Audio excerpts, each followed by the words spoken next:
오늘의 사연 시작하겠습니다. 안녕하십니까. 저는 30대 초반 남자입니다. 제가 군대 다녀와서 대학을 졸업하고 난 뒤에 한동안 직장을 구하지 못하고 한참 방황하던 때가 있었습니다. 그때 개인적으로 신세를 진 형님이 한 분 계셨습니다. 그 형님은 아주 우연찮게 알게 된 형님이기는 했는데 대학교 졸업하고 근처에서 자취하던 친구들은 취직이다 고향으로 돌아간다 유학이다 뭐다 해서 다 동네를 떠났는데 그 형님은 동네에서 터를 잡고 있던 형님이었기 때문에 그 이후로는 친구들보다 훨씬 자주 만나면서 시간을 보내게 되었습니다. 조금 오지랖 넓은 성격이 장점이기도 했고 단점이기도 했던 형님이었어요. 형님도 형편이 넉넉한 게 아니라서 저를 경제적으로 도와준 건 아니었지만 당시 직장이 없어 고생하던 저한테 반찬도 이것저것 해다 주시고 하루는 쌀이 없다니까 집에 가서는 남는 쌀 반포대를 직접 들고 와서 주고 갔어요. 그런 식으로 밥 굶지 말라고 하면서 저를 잘 챙겨주던 형님이었습니다. 어느 날엔 형님이 저한테 너는 무슨 회사를 가고 싶어서 이렇게 길게 백수 생활을 하고 있냐고 물어왔어요. 제가 당시에 딱히 직장을 못 구해서가 아니라 돈도 잘 쳐주고 조금 이름 있는 회사에 다니고 싶어서 취직을 미루고 있다고 말했습니다. 그랬더니 형님이 저한테 지금 네가 그런 거 가릴 때냐면서 일단 나중에 옮기더라도 당장 일할 수 있는 회사부터 찾는 게 먼저라고 저한테 핀잔을 주더군요. 그러다가 형님이 지금 형수님이 다니는 회사에서 사람을 뽑고 있는데 거기에 한번 지원해보라고 말해서 저도 그냥 될까 싶은 마음에 지원을 했습니다. 그런데 정말 합격이 되었고 얼마 지나지 않아서 그 회사에 출근을 하게 되었어요. GI 교대로 출근하는 일이었는데 일이 저에게 잘 맞았습니다. 통근버스가 집 근처까지 와서 교통비도 따로 들지 않고 출퇴근이 어렵지도 않았고요. 첫 월급이 들어왔는데 수령액이 생각보다 넉넉해서 첫 월급을 탄 그날 바로 갖고 싶어 하던 차를 한 대 계약하고 왔습니다. 차 키를 받은 첫날에 형님에게 연락해서 차 샀다고 시승식 하자고 연락을 했어요. 그런데 형님이 또 오지랖을 부리면서 이제 막 첫 월급을 탄 놈이 무슨 자동차냐면서 저를 나무라더군요. 지금이야 그 심정이 이해가 가고 저도 동생이 있었다면 똑같이 행동했겠지만 그때는 남이사 무슨 상관이냐며 뭘 그렇게 오지랖을 부리냐 싶어 참을 수가 없더라고요. 칭찬을 받으려고 한 행동은 아니지만 괜히 욕까지 먹은 것 같으니 욱하는 마음에 형님에게 내가 내 돈 벌어서 쓴 건데 뭐가 문제냐고 형님이 차 사는데 보태준 게 있는 것도 아니고 돈을 빌려서 산 것도 아닌데 너무 이래라 저래라 하는 거 아니냐고 한마디 했습니다. 형님은 그런 저의 행동에 크게 실망한 듯 그러냐고 말하며 더 이상 말을 잇지 않으셨고 한참 성질을 내고 있는 제 앞에서 한숨을 크게 내쉬더니 네 앞가림은 네가 알아서 하는 거지 하면서 그동안 괜히 미안했다며 차에는 타보지 않고 그냥 집 안으로 들어가 버렸어요. 그 뒤로는 자연스럽게 형님하고 관계가 소원해졌습니다. 지금 생각해도 제가 잘못한 걸 알았지만 그때도 저는 잘못한 거라는 불편한 마음을 가지고 있었습니다. 항상 저를 그렇게 챙겨주던 형님이었으니 다른 것도 아니고 저를 진심으로 걱정해서 그런 말을 꺼낸 것일 텐데 그 마음도 그 당시에 알고 있었고 이해하고 있었지만 그 알량한 자존심 때문에 선뜻 제가 먼저 나서서 형님과의 관계를 회복하거나 할 수 없었습니다. 어쨌든 제가 그때 차를 갖고 싶어 했기도 하지만 차를 산 이유 중에 하나가 통근버스가 10,000원이 되었을 때 부득이하게 서서 가야 하는 경우가 있는데 며칠 안 된 출근길이었지만 제가 버스를 탑승하는 위치가 아무래도 중간쯤에 있는 정류장이기 때문에 버스가 이미 10,000원인 상태일 때가 허다했거든요. 10,000원 버스에서 힘들게 서서 가는 형수님을 보고 나서 제가 차를 사야겠다는 결심을 굳히기도 했거든요. 형수님 고생시키지 않고 출퇴근을 자차로 직접 하려던 계획이 있었던 거예요. 그런데 오히려 저에게 차를 왜 샀냐며 화를 내시니 내 마음도 몰라주는 형님이 밉기도 했던 것 같아요. 아무튼 그렇게 연락이 끊기게 되고 서로 모르는 사람처럼 지낸 지 1년이 훌쩍 넘어버린 언젠가의 이야기입니다. 저는 차를 구매한 이후로는 통근버스는 정말 어지간해서는 타지 않았어요. 차 유지비가 많이 부담스럽기는 했지만 그래도 아예 저축이 없는 것도 아니고 나름 즐겁게 잘 지내고 있었습니다. 주간 근무가 끝나고 야간 출근을 하게 된 날이었어요. 평소처럼 콧노래 흥얼거리며 차로 가고 있는데 어떤 정신 나간 사람이 제 차 앞에다가 그것도 사이드까지 걸어놓고 주차를 해놓은 거 아니겠습니까? 차 유리에 있는 연락처로 차 빼달라 전화를 걸어도 도무지 답장이 없고요. 그러다 이 차주가 나타나는 걸 기다렸다가는 회사에 지각을 해버리겠다는 생각에 고민하다가 통근버스로 몸을 돌렸습니다. 속에서는 열불이 나고 차 대놓고 잠수 타버리는 사람들을 향해 속으로 욕을 엄청 하고 있었습니다. 제가 버스 타는 걸 싫어하기도 하지만 야간 출근 버스는 정말이지 그 중에서도 최악의 경험입니다. 피곤해 지쳐있는 사람들 얼굴에는 생기도 없어요. 다만 아침에 출근하는 것보다는 사람이 적은 편인데 그나마도 편하게 가려고 사람들이 자리 하나씩 차지해 앉아서는 빈자리에는 괜히 안에 아무것도 들지 않은 것 같은 커다란 가방 하나를 좌석에다 올려두고 나는 혼자서 앉아서 갈 테니 방해하지 말라고 무언의 압박을 주는 것처럼 있거든요. 그날도 버스 안은 혼자 앉은 사람들로 만원인 상태였는데 버스 뒤쪽쯤에 바퀴가 있는 자리에 마침 아무도 앉아있지 않았어요.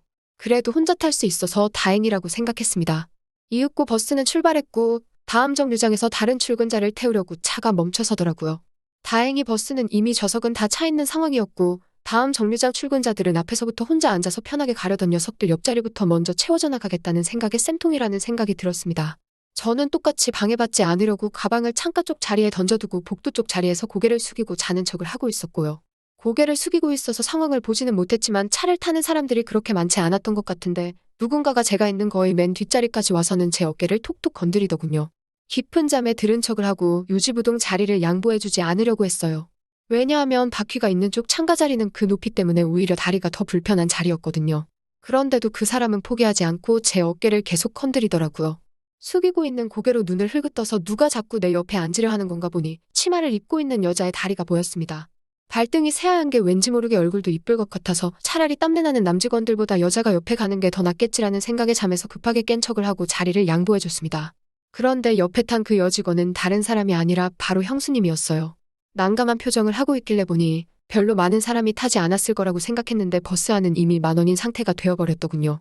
이러나 저러나 빈자리는 제 옆자리밖에 없었기 때문에 불편하지만 형수님을 옆에 앉혔습니다. 형수님이라서 불편했을 뿐이지 형수님은 정말 예뻤어요. 남직원들이 재미로 하는 여직원 인기투표에서도 거의 항상 이름이 거론될 정도로 미인이었습니다. 눈이 좀 찢어지고 작은 편인데 그걸 눈화장을 화려하게 해서 커버를 하고 다니고 그 외의 모든 외적인 단점을 커버할 수 있을 정도로 몸매가 훌륭하다는 게 주변 남직원들의 평가였습니다. 야간에 출근하는데도 화려하게 한 화장이 눈에 띄었습니다. 형님과 사이가 틀어진지라 불편한 게 있을진데도 형수님은 제게 눈웃음을 치면서 인사하고 아무 일도 없던 것처럼 대화를 시작했습니다. 배려심이 있는 사람이라는 게 느껴졌던 게 그 와중에도 제 기분을 맞춘다고 형님 이야기는 한 개도 하지 않으셨어요. 거의 형님하고만 시간을 보내왔기 때문에 형수님하고는 그렇게 친하게 지낼 기회는 없었고 오히려 모르는 사람이라고 해도 될 정도로 교류가 없었습니다. 통근버스에서 1시간 남짓 대화를 나눴는데 말도 잘 통하고 의외로 저랑 코드가 맞는 게 많았습니다. 형님의 여자라는 걸 아예 배제하고 본다면 정말 매력적인 여자라는 생각이 들었습니다. 회사에 도착해서 헤어졌는데 무언가 강한 여운이 남더라고요. 야간 근무가 끝나고 통근버스가 뜨기까지 시간이 좀 붕 떠서 회사에서 돌아다니고 있는데 복도에서 형수님을 다시 마주쳤습니다. 어차피 집에 갈 때도 같이 앉아서 갈 것 같아서 형수님한테 옥상에서 커피 한잔 하면서 같이 버스나 기다리자고 했죠. 형수님도 흔쾌히 알겠다고 저를 따라왔습니다. 캔커피를 2개 뽑아서 형수님이 기다리는 난간 쪽으로 걸어가는데 형수님이 제 인기척을 느끼고 뒤를 돌아봤습니다. 아침 햇살을 맞아서 그런가 형수님이 엄청 눈부셔 보였습니다. 바람에 흔들리는 형수님의 짧은 단발머리와 치마 때문에 더욱 더 매력적으로 보였습니다. 침을 꿀꺽 삼키고 그래도 이러면 안 되지라는 생각을 하면서 형수님에게 캔커피를 건넸습니다. 형수님하고 대화를 나누는데 정말 앞으로 여자를 만난다면 이런 여자를 만나고 싶다고 할 정도로 제 마음을 편하게 만들어줬습니다. 옥상 너머로 통근버스가 들어오고 있는 게 보여서 형수님한테 버스가 온다고 이만 가자고 했습니다. 형수님이 저에게 캔커피를 사주셨으니 자기가 버리겠다고 하면서 제 손에 쥐고 있던 빈 캔을 가져가는데 어쩌다 보니 손이 맞닿았어요. 그 순간에 진짜 제 몸에 무슨 번개처럼 전율이 오고 곧바로 형수님을 쳐다봤는데 형수님도 제 손 위에 손을 올리고 있는 상태로 무언가 갈망하는 듯 저를 쳐다보고 있더라고요. 어느샌가 누가 먼저라고 할 것 없이 형수님과 저희 입술이 하나가 되었습니다. 한참을 그러다 정신이 들어서 버스 타러 가야지 하고 어색하게 버스로 뛰어갔습니다. 형수님과 버스 안에서 나란히 앉아 퇴근을 했습니다.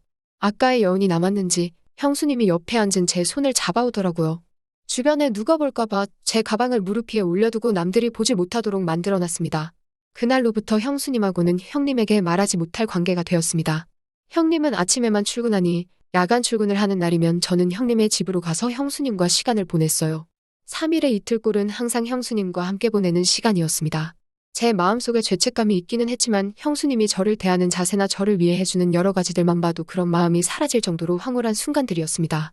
그렇게 저는 형님이 없는 집에서 혹은 제 차에서 때로는 저희 집도 모자라 회사에서까지 형수님을 만나는 모든 곳이 바로 데이트 장소가 되었습니다.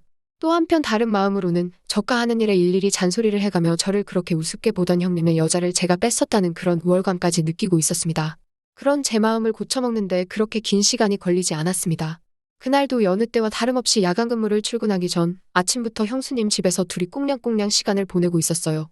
그날따라 형님과 형수님 사이에 무슨 일이라도 있었는지 평소 때보다 더 많은 걸 요구하는 형수님 때문에 아주 고생이었죠. 출근할 시간이 다가와서 하던 걸 마무리하고 씻고 나와 출근 준비를 하려는데 허리를 삐끗한 건지 몸을 수그릴 때마다 약간씩 통증이 있더라고요. 형수에게 파스 같은 거 있냐고 물었더니 남편 방 서랍에 있을 테니 한번 찾아보라고 말하곤 형수님도 출근 준비를 하러 씻으러 들어갔습니다. 불편한 마음이 있어서 그랬나 형님 방에는 들어가고 싶지 않았는데 허리가 너무 아파서 하는 수 없이 들어갔습니다. 파스를 찾기 위해 서랍을 열었는데 그 안에는 제 이름이 적힌 편지 봉투가 한 장 있더라고요. 보면 안 될 걸 알지만 그 상황에서 편지를 안 열어보고 베길 수 있는 사람이 있을까요? 편지에는 형님이 저에게 써내려간 편지가 있었습니다. 미안하다는 사과의 말과 함께 제가 잘 됐으면 좋겠다는 차마 전하지 못한 내용의 편지였습니다. 눈물이 나거나 그러진 않았어요. 워낙 서툰 내용의 편지라 감동적이지는 않았지만 충분히 형님의 마음이 전해졌습니다. 그날 출근길에 형수님에게 이제 그만하는 게 좋지 않겠냐고 제안을 했습니다. 형님과 예전처럼 돌아가고 싶다고요. 이해심 많은 형수님이지만 그 순간만큼은 저를 이해하지 못하더라고요. 저와 형수님이 그런 시간을 함께 보내고서도 과연 형님과 예전으로 돌아갈 수 있겠냐고 하더라고요. 물론 형수님의 말이 틀린 건 아니지만 더 이상 이 관계를 유지했다간 제 마음도 마음이 아닐 것 같다고 이해해달라고 했습니다. 그때는 남자답고 옳은 선택을 했다고 믿어 의심치 않았지만 결국 마지막까지 형님에게 형수님과의 관계를 들키진 않았지만 형님과 저희 관계는 결국 예전으로 돌아가지 못했습니다. 형수님의 말대로 회사에서 가끔씩 마주치는 형수님 때문에 오히려 불편한 것만 더 심해져서 잘 다니고 있던 회사를 나와야만 했죠. 이내 다른 회사로 옮길 수는 있었지만 형님의 말대로 직장이 없던 몇 달간 유지비 때문에 정말 큰일 날 뻔했네요. 아무튼 언젠가 형님에게 용기 내서 사과할 날이 온다면 꼭 사과드리고 싶습니다. 형수님과 있었던 일 말고 제 고집을 부렸던 일에 대해서요. 또 찾아주셔서 감사합니다. 매일 새롭고 흥미로운 사연으로 찾아뵙겠습니다. 구독과 좋아요 잊지 마시고 다음 사연으로 다시 찾아뵙겠습니다. 감사합니다.